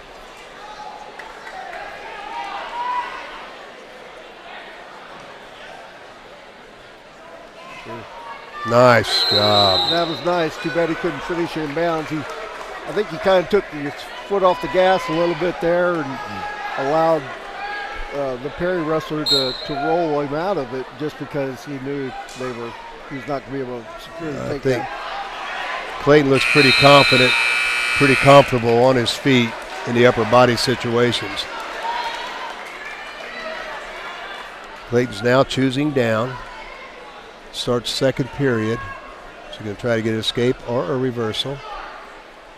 And Lannert will try to work for a pin or a pinning situation.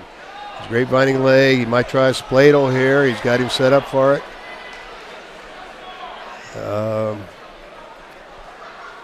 Clayton did a nice job of countering out of that. Here comes a 1-point escape. Now we got a 3-3 score.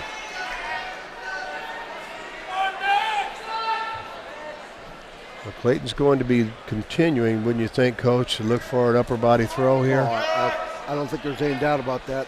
He hasn't shown any inclination to go anywhere else. And Leonard's coach is Greg Schaefer. Been there. Nice job. Nice throw by. Down to the leg. Out of bounds. You got to give Clayton credit. Leonard has had him several times, and he doesn't give up. Yes, at the end of the last period and just then.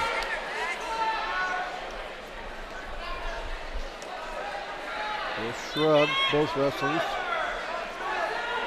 Trying to create an angle. Clayton's working on the head, collar ties. Leonard's driving straight in. That might open the door. Be careful there.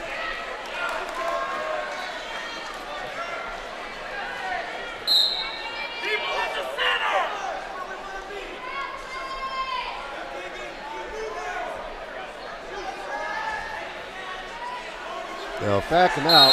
Yeah, he got warned. That's correct. That's a good call by the referee. In that situation, Clayton or any wrestler has to circle to make it appear, even if he's not going so aggressively, that he's not just backing out to stop the action. Now he's trying it the other way, and we got 1 for 1. Clayton drove Lanner straight back. Yep, to your point, the exact point you were making. When your opponent's pressuring into you, you've got to try to cut him off and at least make the effort to stay in bounds. You can't just walk straight out of bounds.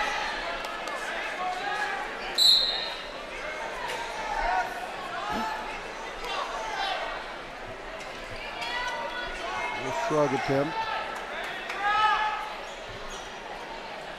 15 seconds remain in the second period. All tied up.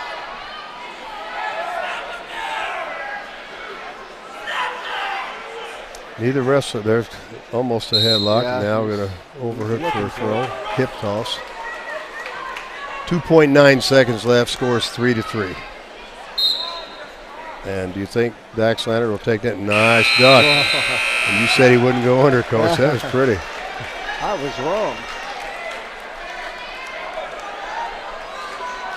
Okay, will we cut him here? I don't know. I don't know what the strengths are. No, we haven't seen Clayton on top yet, so let it Try to spiral. suck him back. Leonard needs to get his head up, get his hips out. Now he's running a near side half Nelson. Here's Leonard with his hips out, turned in, 1 point escape. Nice job.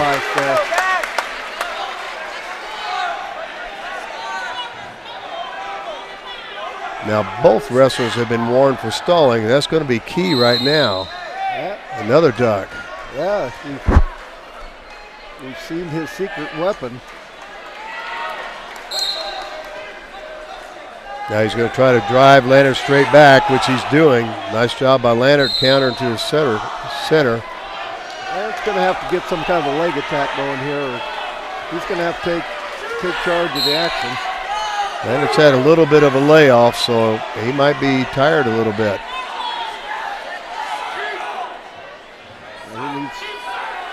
Nice shot. There's the warning. There's a penalty.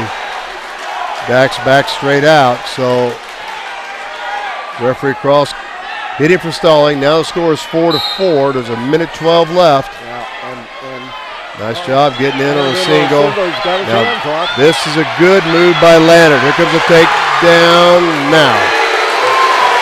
Nice takedown. And here comes. Reversal. Mitchell. He's got the underhooks here. Look for a throw attempt. Nice flurry there. Score 6-5. Escape by Clayton. Leonard did a great job of getting in and working slowly to the double, and it finished his move. Clayton tried to roll through it, but Leonard blocked it nicely and got his 2-point takedown. Now dig deep. Watch out for that duck again, I would say. He's going to try to drive him off. He's trying to get a penalty. Modern day coaches are saying drop down on the leg again to Leonard. Don't let him drive you out. And of course, Coach Shetley from Perry Meridian is saying keep driving, keep driving. Underhook, he's got the body lock. 29 seconds left. 6-5 score. 23 seconds. Oh, I'm sorry, I didn't see the blow. Here comes a drive. This is not. There you go. Oh, walked into a double. That was close. 15 seconds left. That was in the middle of the mat. That would have been trouble for Leonard. Here comes a drive again. We're going to see an attempted throw or something. Nice duck. He's got the single. Got the head. He's got to take down. Yep. Oh, my. Take down and a near fall at the buzzer. He got a near fall? Yes.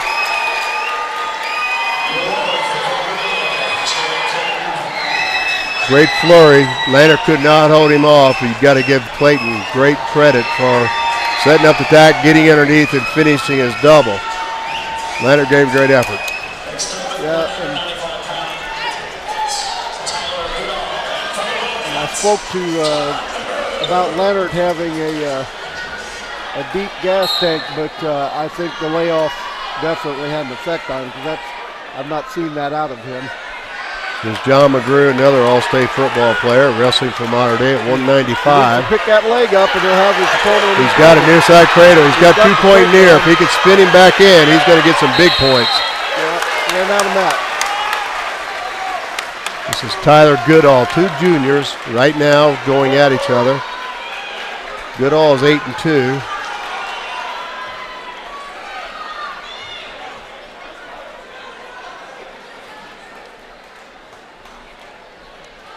Got a little blood time coming up.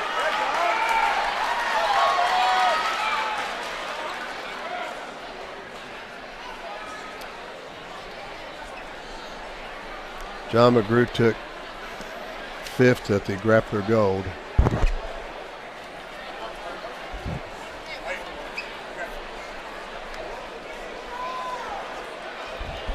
Tyler Goodall took 5th in the Marion County tournament. So both wrestlers, and actually both of them are light for 195. I don't think either one of them come close to the weight class right now. Nice Granby roll. He's got a near head of Peterson. Nice counter by John. He didn't secure anything though. No, he didn't tie the lower body up. This is going to be at least an escape here.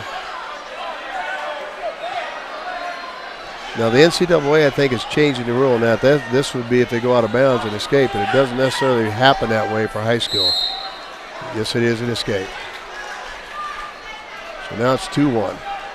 Team score 22-6. I think Coach Shelley is asking for a takedown there. Would you think when he had him sitting on the mat? That was his argument.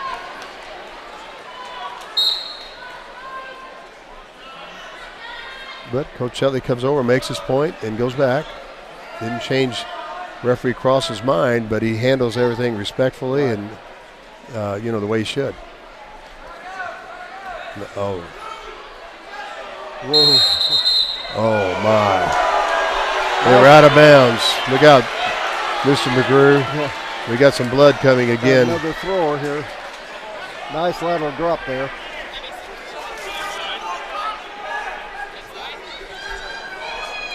He's got a little bit of a cut inside of his mouth here. He'll survive that. We've seen a few of those in our time.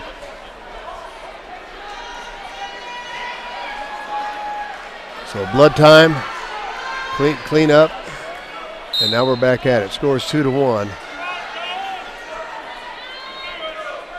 Goodall, Perry's upper body technique is very good. Goodall does a nice job head faking and then changing levels, getting into the leg. He's got a single high. John really doesn't have much. Nice job for the. And McGrew is fortunate that they ran out of mat there because he was in trouble. I don't know if Goodall's been varsity, but this is McGrew's first crack at it. And he's wrestling up. And neither one of these guys were in the lineup last year when they wrestled. Well, Goodall's doing a good job on top.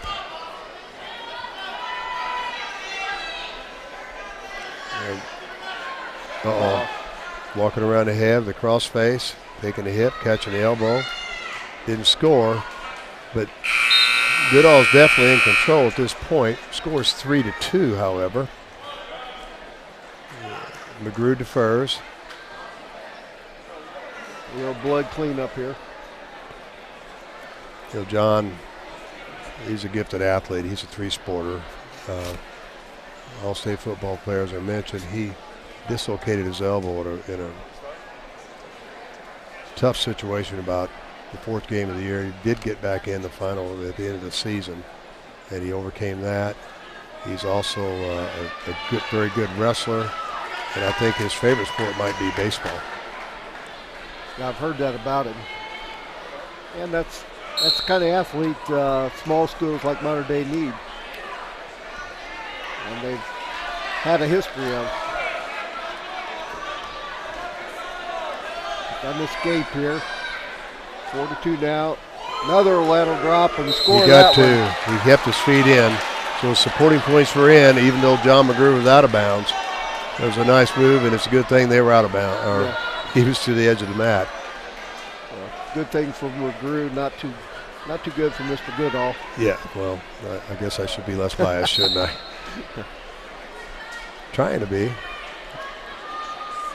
Goodall looks really strong at this point. Now he's riding the hips as well. He's got underneath of the bar arm, trying to roll it under. Now he follows around. John's up to his feet. Now he takes him down, delivers him to the mat. I think the bark was worse than the bite on that return to the mat. Now if a wrestler does take his opponent down the mat and slams him where he can't continue, then that becomes a penalty. Yeah, he does need to be careful because I don't believe that was a slam, but it could. I've seen him called before like that. Yeah. When you take a wrestler off the mat, you got to return him back safely. Now, McGrew took a shot there, but he was way too extended, and Goodall made him pay for it. Goodall now has cut him twice. McGrew's coming underneath. Scores 8-4, 10-4. And I think Mr. Goodall's starting to smell some blood in the water here. I think so. And we'll probably see him cut him again.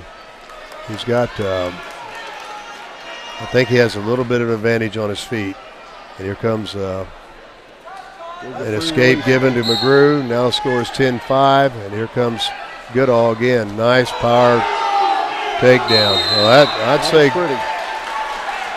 I wonder if Tyler Goodall plays football. That was a nice tackle. It was a high double. Now McGrew shoots in nicely. He's got to finish. He's got to keep moving. He can't. This is really a difficult position to be in because you get so tired. And Goodall doesn't really have to do much except drain the energy out of McGrew. Stalemate called with 25 seconds left in period number 2. McGrew in on a single. See if he can. Now if he can come out, raise him up, get his hips down and his head up, he might be able to come out back door. But got to pick that up. But now Goodall's trying to he's trying to circle back and hook the ankle. But as long as McGrew's got that leg, he's not going to score any points. Stalemate is called. Back to the feet. 10 seconds left in the period. Nice shot. Nice shot. John is getting tired. There's no doubt about that. And as you mentioned, I think Goodall's starting to smell the blood. The score is 14-6, so it's a major right now for Perry. And this could tighten up the team score. They'll give him the free release again, so another instance where he's going to try to trade 1 for 2. Now, if McGrew is a good enough athlete to make something happen, so Goodall has got to be careful and not get careless as well. But so far, this match belongs to Goodall from Perry Meridian. Jones Leg underneath. attempt, well defended, just spun behind. Just Blocked behind the armpit and spun around. And there was no answer from McGrew. Now it's 16-7, 9-point lead with a minute 32 left. He can't turn McGrew. I wouldn't be surprised if he doesn't cut him again. trying to dig that arm out, look for a... Now we got a warning stalling on McGrew for not trying to get to a base, get back to his knees. Here comes a roll through. We got Gator roll, Coach. Similar to a Gator, yes. 1 point escape for McGrew, 16-8. McGrew went in, but he was open, and Goodall just dropped down and caught him on a double. Goodall did a better job of changing levels there. He had the better position. McGrew's 18-8. McGrew's back to his feet. No escape awarded yet. And watch for Goodall to try that roll again. He needs to get him on his back. I think Coach Shetley is asking him to do that right now. Right. And McGrew is going to fight not to give up anything. So no points are scored in that period of time. McGrew is still flat. Now he's got to get up. Goodall's going to try to pick up, maybe go for a Turk. Now he's going to cut him. He's going to try that. 18. Did he give an escape? I don't believe so. Okay, McGrew's back down. No, he did give an escape. Well, so it's 18-9. Now McGrew could score take. Nope, not going to happen. So it makes it 20-9 with 7 seconds left. Really impressive with the aggressiveness of Tyler Goodall.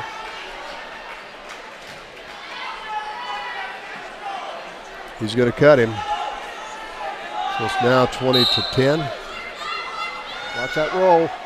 Oh, that's what I was talking about earlier. McGrew's a good athlete, and he could have responded there. It's kind of a dangerous move at that point in time.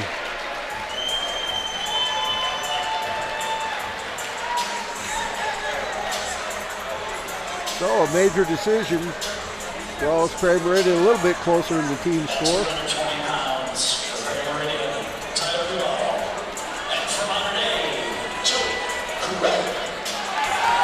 Was that not Goodall last match? Well, we may. All right, ladies and gentlemen. Oh, I'm very sorry. We had that wrong. Meridian Fix this next time, Craig. We didn't catch it. I'm sorry. That was we were calling Goodall all the way through. So that was Austin Lane. And Lane has, our apologies to Austin Lane. He wrestled a great match last time, and he is a very gifted wrestler. And the reason for our confusion is Mr. Lane has wrestled both weights this year. He's wrestled both 220 and 195. And on our little cheat sheet in front of us, we were looking at Tyler Goodall all the way. So this is Mr. Goodall right here. And he's wrestling a freshman named Joe Crow, obviously in his first year wrestling varsity.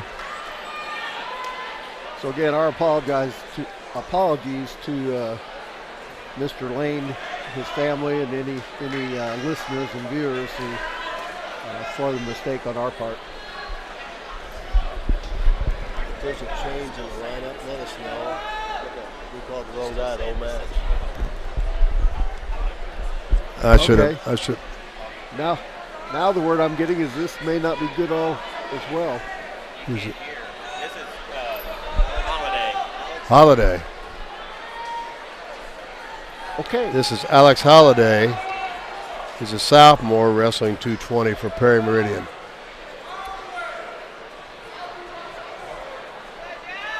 Well, there is some shuffling in the lineup, and it happens. Right.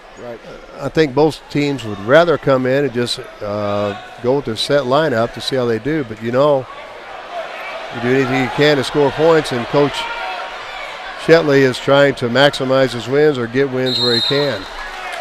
That explains a little bit more about the last match with Lane against, right, because he's ranked 16th state at 220, and he's had a lot of experience, so he came down to 195.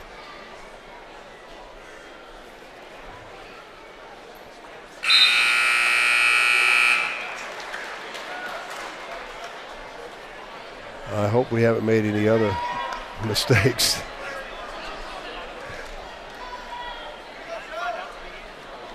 And Do it again, Coach. We're going to dock your pay. that's all right. Mine too. Yep.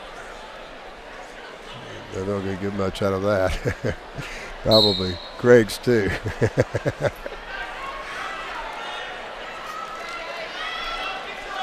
Okay, we're in the second period now with Crow and Holiday. Holiday's to his feet, ready to get an escape. Team score is 22-10 at the moment. 1 point for Holiday. So we got a freshman and a sophomore out here, two guys that are just at the beginning of their careers here. And you know, I've always liked that about team duels and making this a team sport, because you got to rely upon your best, and then sometimes the athletes are not quite as qualified or as experienced. Right, these guys. Every wrestler counts. Their teams depend on them. Well, we were talking about the big matchups earlier, how important they were, but these are equally important. Right, these kind, the unknowns that look to be toss-ups.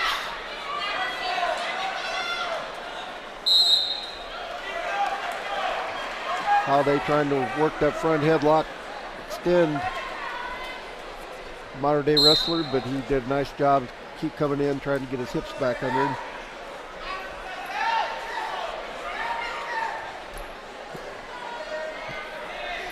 Got to give both men credit and really kind of like this situation. We got two young wrestlers in a big time matchup like this, and they're going to be very important for their teams. So took an ill-advised shot there, got extended, and Holiday made him pay for it. Yeah, Holiday did a nice job blocking and spun around. Now Holiday's on top. Score is 3-0. Holiday's ahead. The Crow's got to try to work to a base and get up and make something happen from the defensive side. And Holiday is looking like he's running a crossface, like he might be attempting a cradle here before long. Well, he's checking out the time on the clock. Yeah. So at the end of 2, it's 3-0. Alex Holiday leads Joe Crow.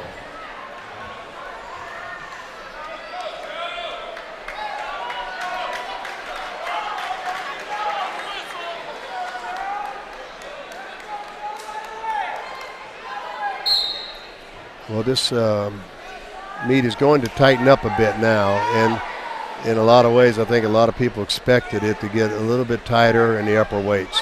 Both are relatively inexperienced, but it looks like Perry's got a bit more experience. Right. And credit Coach Shetley for good strategy tonight as far as moving his wrestlers around. Coach Schaefer has pretty much kept his lineup where he wanted it, where he said he was going to wrestle, and he told his wrestlers. Got a near fall coming here. Potential fall. They were going to come out as possible. Joe Crow's on his back. There's It's the over. fall. That could have huge implications. Right. That came pretty quickly. Just basic half Nelson turned into his back. Now another interesting matchup. Joe Crow is a freshman football player from Mater Dei, and here comes Matthew Woodruff, a senior, also a starter, team captain on football, but only his second year wrestling. And he's overcome to get here, torn ACL. Upper body already, nice trip, that's quick.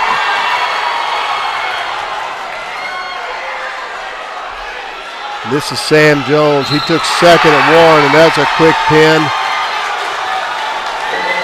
And just like that, it was 22-6. The score is now 22-22.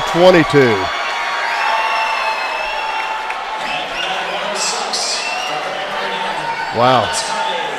Sam Jones, good wrestler, good upper body, and you know, that's the type of body style it's hard for a guy like Woodruff to compete against. Low to the ground and upper body. Alex Cotty now for Perry Meridian, 106 pounds, top-ranked wrestler in the state of Indiana. State runner-up last year at the same weight. Cotty's been dominating all year, but Alex Freeman certainly has had a great year too. Cotty made it all the way to the state finals as a freshman, I believe, last year. That's correct. And he's ranked number 1. Alex Freeman wrestled behind Cole Ross at 106. So he got some varsity action, but not a whole lot. But he's been waiting in the wings, and now he has his opportunity.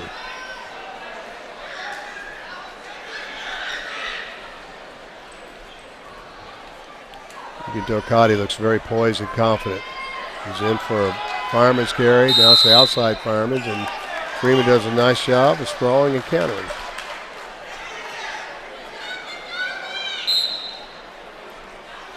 (22-22). Number 2 ranked Mater Dei, number 5 ranked Perry Meridian.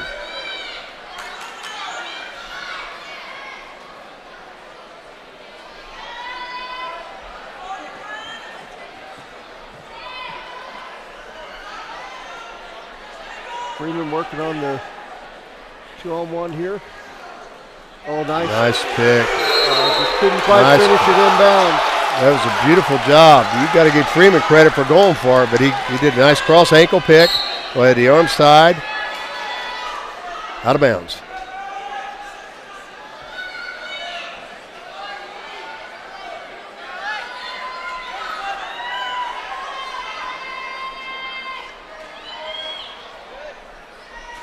Freeman is ranked 7th in the state. He's 15-1 on the season. Of course, Cotty is undefeated and ranked number 1 in the state. So we've got some pretty high caliber individual matchups here tonight. Coach, I don't remember the name of the wrestler that Freeman lost to last week, but I believe he was a nationally ranked wrestler. And Alec gave him all he wanted.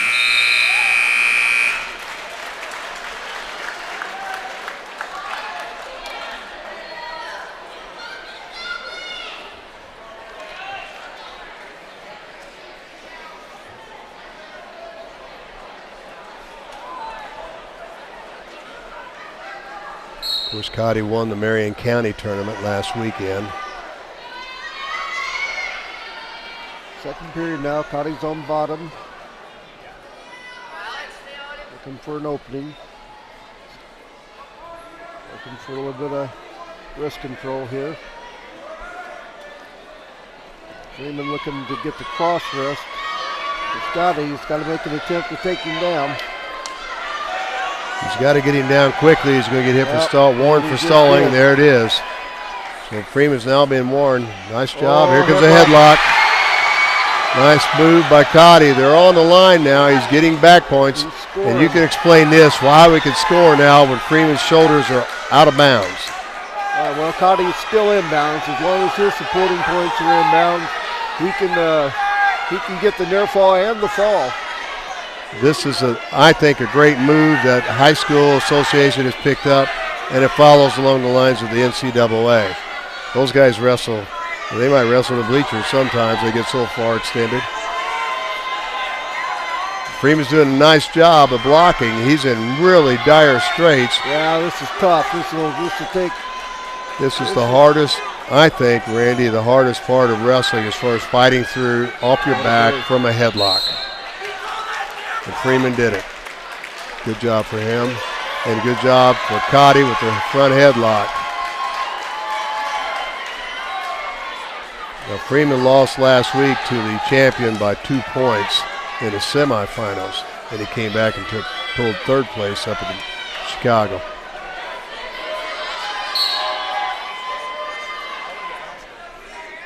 Cotty's right on top. He's got the near arm bar underneath. He's riding. He's got the leg near side tied up. It's a good, comfortable ride, but he's sooner or later going to have to take those hips away from Freeman's hips because it's going to be hard to turn him at that point. Now he's working for a hook. Freeman needs to get going here. He's got 10 seconds to make something happen. Cotty's so good. Now he's got the legs in. This is exactly what he wanted. He had the bar arm near side, created a window, and stuck the right leg in.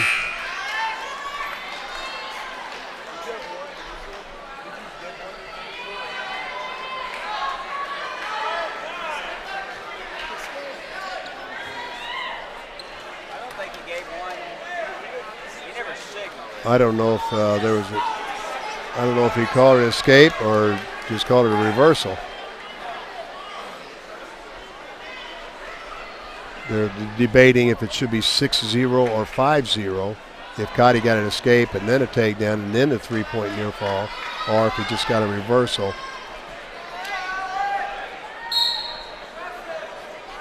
Cotty's back on top. He got the leg in quickly. This is going to be very difficult for Freeman to come out of. 5-0 Cotty. We're in the third period. And, of course, Perry's hoping for bonus points out of this match, and Freeman's going to be tough to get bonus points against.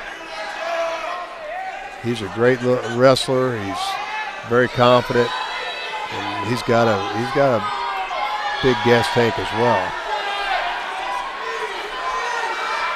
Not much happening here. Freeman's trying to maintain a base, and Cotty's trying to work near arm, under, bar arm with the crossbody ride on the right side, or a short leg ride. As you see Freeman's legs in the air, he can't do much here. He can't get his leg down to get up, so it's overpowering, called a stalemate. That's a good call. Sometimes the referees will call that stalling on a bottom wrestler, but if you get overpowered like that and you get tied up, it becomes a stalemate. And this score is 22-22. If Cotty, the #1 ranked wrestler in the state, hangs on, Perry Meridian will take its first lead of the night.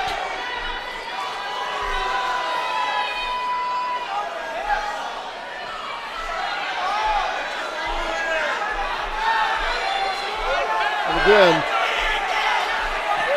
Perry wrestlers content to stay on the hips, and Freeman's trying to build a base, but without much success. He does get his hips up here. And I think Cotty's trying to get the warning for stalling against Freeman if he's bellied down or laying on the mat.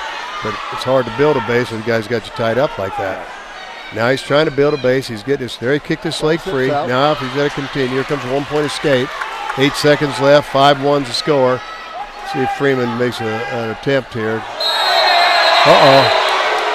We got a penalty point against Cotty for unnecessary or extracurricular activity there. They're not going to stop wrestling here. Well, I don't think they'll be friend. Here comes a team point. Yeah, he threw an elbow. Yeah, this will be a team point here, I think, unless it's worse.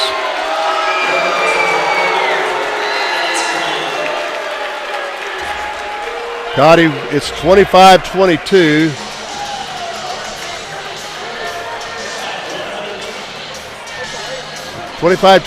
Perry Meridian, and I don't know if he called a penalty point or a team point deducted. I believe he's deducting the team point.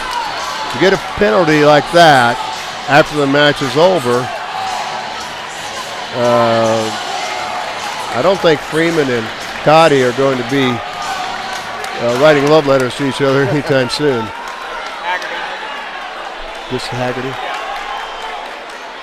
And it was a team point deducted. One team point deducted. This is Haggerty for wrestling now for Perry Meridian against Cole Ross.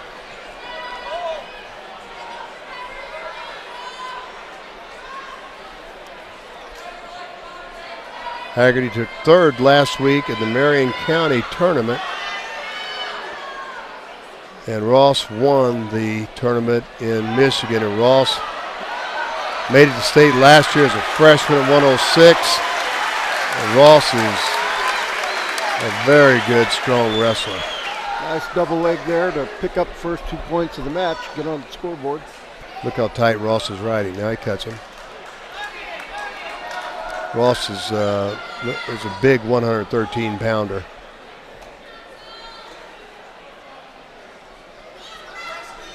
Score is 24-22. Perry Meridian has the lead. First time of the night.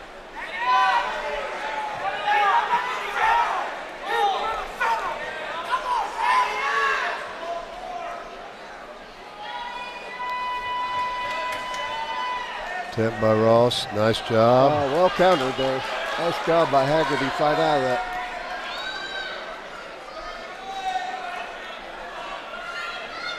And Ross nearly caught his ankle on the rebound. Both really heavy on the head. They're working that head over, trying to get some position. 2-1 with 22 seconds left.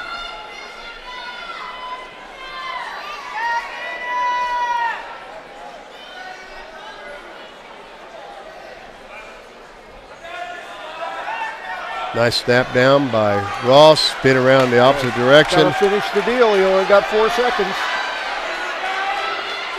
Does he get 2? No. Oh my. Good flurry there. Mater Dei coaches are going to ask for an explanation. They feel like Ross got a takedown, and Haggerty held on.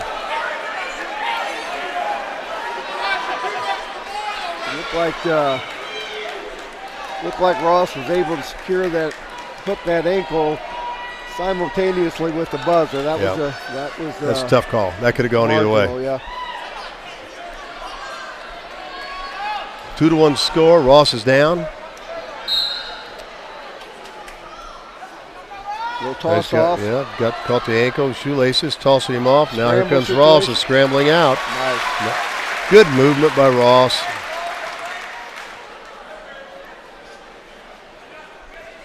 3-1's a score.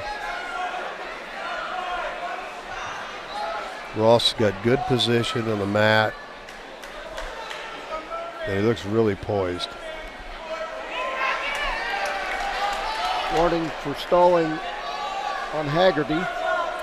Haggerty back straight. And, referee Cross has been very consistent in calling the backing out tonight against both teams. So as long as you're consistent, that's all any coach or wrestler can ask. Right. Nice shot under. See if he can finish here. He's going to drive through him. Nice double leg takedown. Scores now 5-1.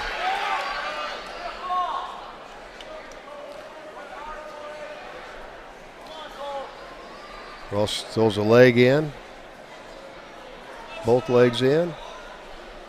About 40 seconds left. It wouldn't surprise me to see him turn him loose at the 30-second mark. If I'm a bet man, I'm going to say he's going to try to ride this period out. Okay. Well, I've been wrong before, Coach. Right now. Oh. So Ross cuts it. It's 5-2. Say you were right, Randy. Nice shot by Haggerty. Nice counter by Ross. Haggerty's going after him. Oh, he almost got it. Ran out of mat. 5-2.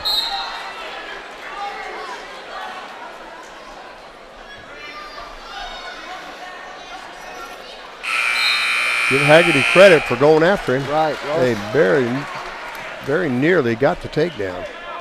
Now Haggerty is down. 5-2 with the score 24-22 team score in favor of Perry Meridian.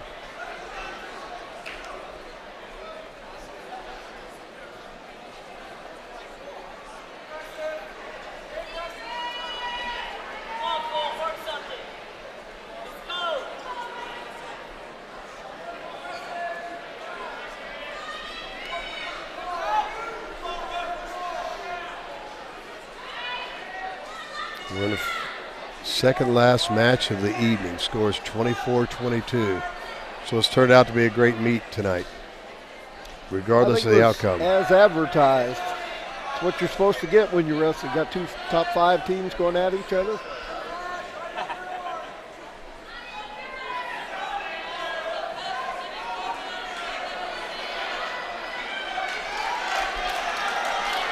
5-3. This would be huge as Haggerty could pull it off. More than huge. Mater Dei would be down to that team's last wrestler. So Coach Shetley and his staff are urging Haggerty to go. Here comes Ross in. got something close to a fireman's carry. Nice snap down. 35 seconds left. Haggerty's going after Ross. He's trying to get a takedown to tie the score. But Ross is a very accomplished wrestler. He's pretty poised right now. I think he's got an eye on the clock too. 15 seconds left. Here comes Haggerty now. He's got not much to lose. Nice attempt at a double. Ross counters nicely. 7 seconds left. Ross is going to be content to sit right where he is and pull out a 5-3 victory. Yeah, oh boy, that buzzer hadn't gone off yet. It looked like Ross thought it had. Good match. Credit Ross for a good, smart match, and credit Haggerty for going after him. Well, he was game. I was impressed.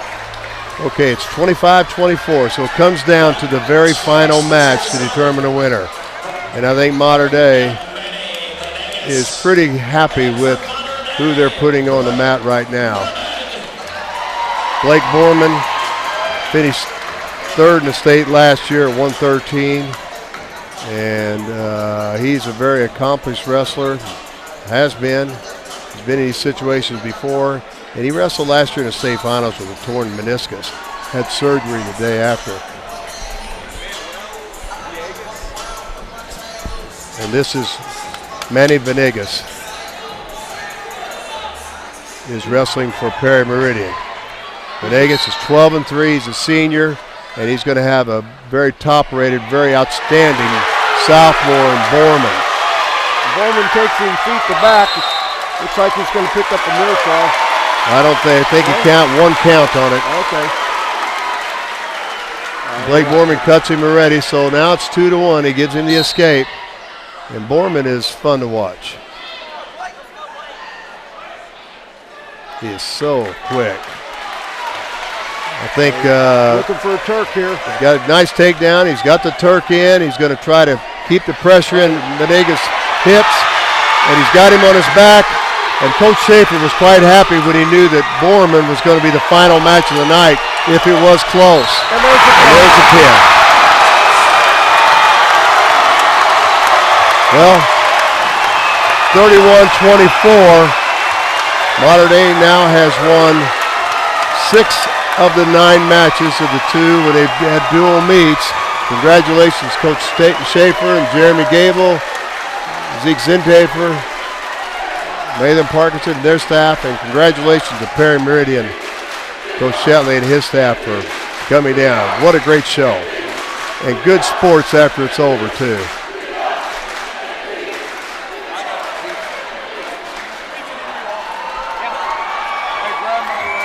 Just a really nice event, Coach, for wrestling fans in the area here.